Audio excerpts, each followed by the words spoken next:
federalización de la nómina educativa podría tener un impacto presupuestario de al menos 21.895 millones de pesos, equivalentes al 4.9% de los recursos totales del Fondo de Aportaciones para la Nómina Educativa y el gasto operativo, conocido este fideicomiso como el FONE. Este fondo cubre el pago de nómina de 889.383 docentes. Sin embargo, perpetúa inequidades salariales al interior y entre los estados, y además de presentar irregularidades. Por ello, y dado el impacto en la nómina de casi 1 millón de docentes en el país, es que vamos a conversar con Alejandra Llanos Guerrero, coordinadora de Educación y Finanzas Públicas del Centro de Investigación Económica y Presupuestaria. Buenas noches. Hola, Raimundo, un gusto. Gracias, Alejandra. Gracias, Alejandra, te agradezco mucho. Mira, este es un tema que, por demás decir que es relevante, no solamente por el destino que tienen nuestros recursos a través de los impuestos, sino por el impacto que tiene en uno de los renglones más importantes para el país, que es la educación. Pero si comenzamos por que le explicas a nuestro auditorio, ¿qué es la federalización de la nómina? Mira, esta es una propuesta que inició en 2018. El gobierno federal fue quien impulsó esta propuesta y busca que el gobierno federal sea responsable de pagar la nómina educativa de todos los docentes. Actualmente, una parte de la nómina educativa sí se paga con recursos federales, pero otra es con recursos estatales. Y pues esta es una promesa que no ha sido resuelta hasta el momento. Este funcionamiento del pago de la nómina lleva también implícito el cálculo aproximado de lo que los maestros perciben en un año entre los premios, obviamente, de bonificaciones, todas estas cosas, pero ¿por qué no alcanza el dinero del FONE? Bueno, realmente hay que entender que la nómina educativa es la partida más onerosa que tiene el gobierno federal en educación. Se lleva más del 66% de todos los recursos del FONE, y también pues los estados tienen una baja recaudación local, lo cual no los deja pues erogar más recursos para educación y que estos se destinen a nómina educativa, ¿no? Entonces lo que nosotros hicimos en CIEP fue un estudio del análisis de qué sería federalizar a todos los maestros, pero considerando tres vertientes: salarios, transparencia y pues su impacto presupuestario. Y por un lado, en los salarios nos encontramos que existe una gran inequidad salarial. Hay docentes que el promedio nacional es de 329,000 pesos que percibe un docente al año, pero hay docentes registrados con hasta casi 4 millones de pesos. Entonces, pues estas diferencias en su salario obviamente también representan que no se ejerza el presupuesto como debería. Estas inequidades, Alejandra, también ocurren a nivel de las entidades federativas.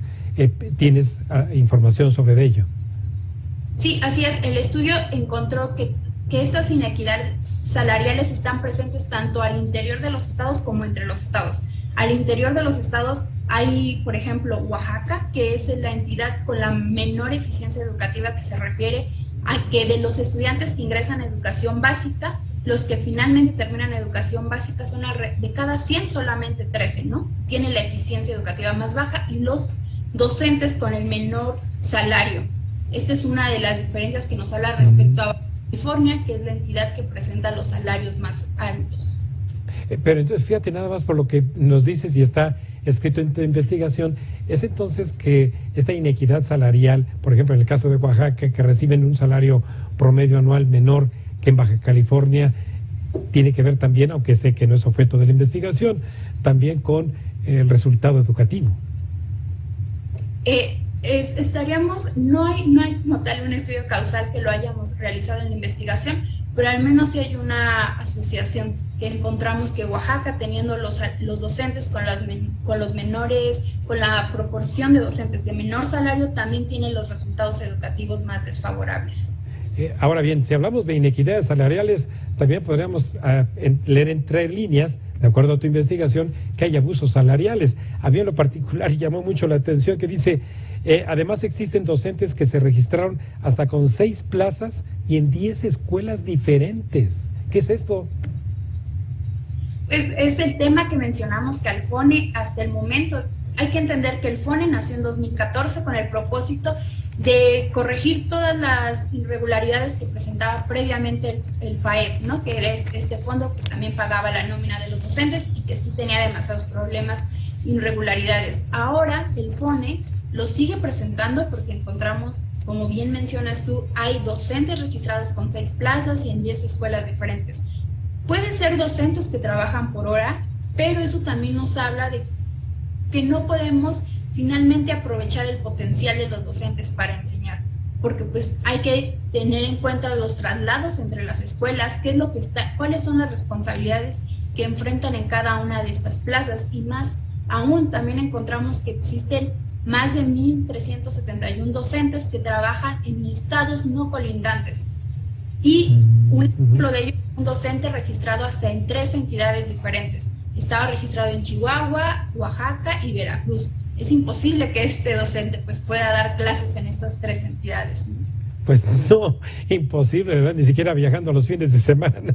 Otra cosa que llamó bastante la atención es que en esta opacidad a la que da luz y pone sobre la mesa tu investigación, es que hay docentes que están basificados totalmente y otros que no, pues que no había ofrecido la presidencia ya basificar a todos. Pues hasta el momento no es algo que ha sucedido y por eso nosotros en CIEP también estimamos cuánto sería el costo, al menos de basificar alrededor de 72,000 docentes. Y encontramos que serían 21,895 millones de pesos, que esto equivale al 4% de los recursos que ahorita se erogan del FONE. Sin embargo, pues estamos en un contexto en donde cada vez a la educación se le dan menos recursos y entonces si tú realmente llevas a cabo esta federalización de la nómina, estarías quitando recursos para atender otras carencias educativas, de infraestructura, toda la pérdida de aprendizajes de la pandemia que no han sido atendidos, así como la caída de la matrícula.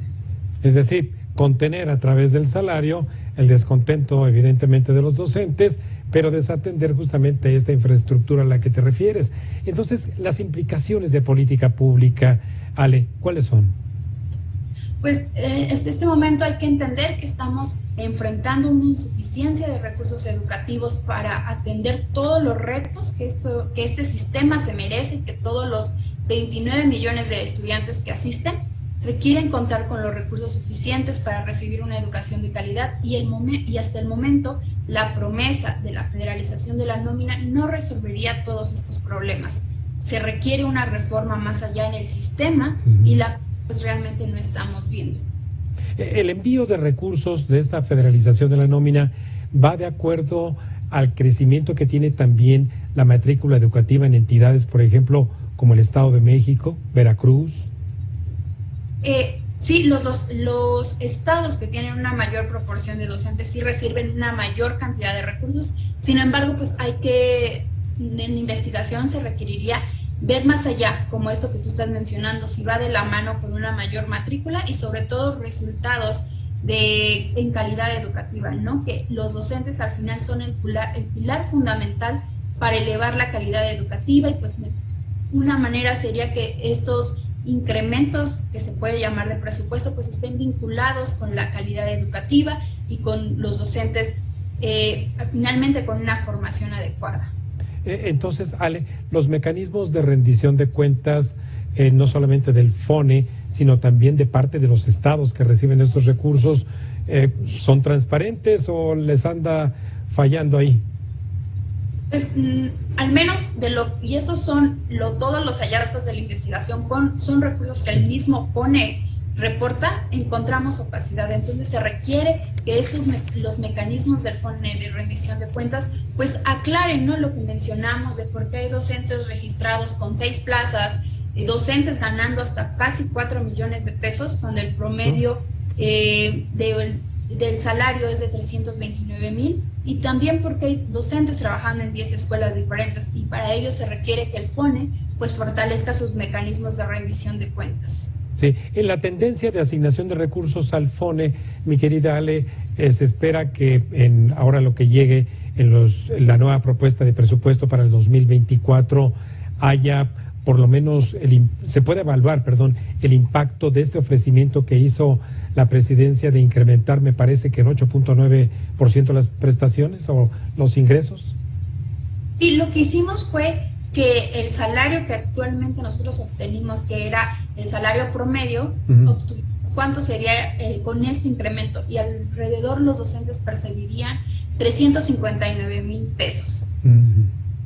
Y esto obviamente sería un recursos que la federación debería de estar otorgando, pero en todo el presupuesto de forma general en educación no vemos incrementos. Entonces, si se terminan haciendo los incrementos salariales, serían a costa de atender otras carencias educativas. Vaya, sobre todo, Ale, porque seguramente te están escuchando cuando menos 2 de cada 10 de quienes nos están viendo en nuestro programa de Cuentas Claras son maestros, me consta, y bueno, en ese sentido entonces lo que están oyendo es de que sí les va a llegar su incremento de sueldo, pero que ni esperen presupuesto para las mejoras operativas de los, obviamente de las unidades escolares. Sí, porque actualmente y sobre todo en 2022, 2023, todo el gasto educativo de forma general ha alcanzado mínimos históricos de la última década. Vaya, bueno, pues estamos metidos en tremendo problema porque mira, años van, años vienen, siguen pasando y la promesa siempre de apostarle a la educación es apostarle presupuesto y como tal que la política pública educativa no solamente premia evidentemente la meritocracia de los profesores, sino también la infraestructura de la que tú has hecho énfasis en esta investigación, que sí está todavía muy pendiente, si no es que decir para llorar. Nos gustaría que en 2024 el candidato que realmente termine, pues sí proponga ¿qué le espera al sector educativo, ¿no? Sí, pero con recursos, pero también captar bien para gastar mejor. Muchísimas gracias y felicidades, Alejandra, por esta investigación. Muchísimas gracias por el espacio. Bonita noche. Buenas noches, Alejandra. Bueno, mire, pues ahí ve, como quiera que sea el presupuesto que se asigna a educación, sigue siendo todavía muy deficitario y esta federalización de las nóminas, pues sí, va a llegar recursos a los recibos de nómina de los profesores, pero la infraestructura operativa de las unidades escolares todavía va para muy largo tiempo. Vamos a un breve corte, pero antes les recuerdo nuestras redes sociales de la Agencia Mexicana de Noticias para que nos sigan en Facebook y en Twitter, @MX Noticias y @Raimundo Tenorio.